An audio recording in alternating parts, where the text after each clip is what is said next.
Aí, medley novo pra vocês, certo? E é o seguinte, nessa medley aqui eu trouxe um parceiro de uns dias pra participar desse som de maloca.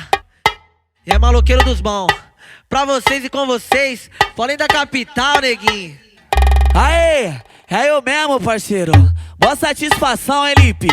Tô relembrando umas fitas que a gente já passou junto, hein, cachorro? E vou resumir numa fita só. Pode soltar?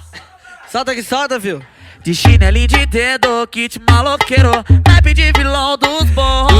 E a favela no peito, orgulho, respeito, laca adquirir visão. Que visão. Lado ruim, um lado bom, valoroso coração, humildade, pé no chão. Foi assim que conquistei o puro sangue azul de rei. Alto mares velejei, forte onda superei. E só Deus sabe. Pra chegar lá onde eu tô.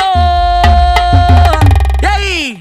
O favela venceu, subiu a longa ladeira da vida.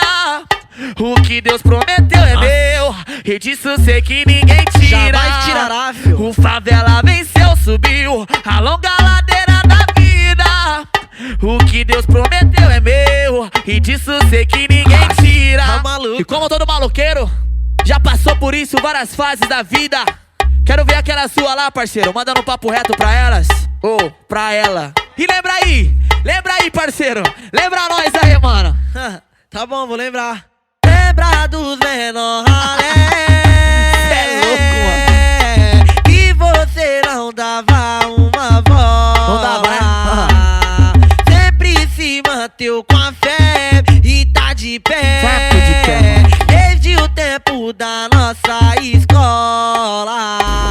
Lancei uma teleré. Agora nós tá de foguetão, pessoal. E lancei uma meiota.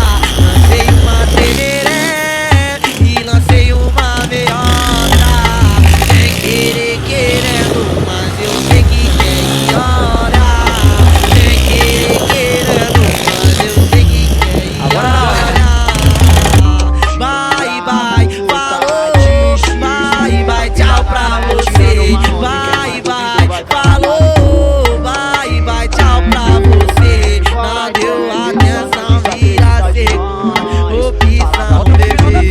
Não deu atenção, vira segunda opção, bebê.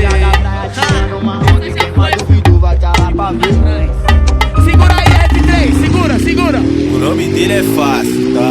RF3.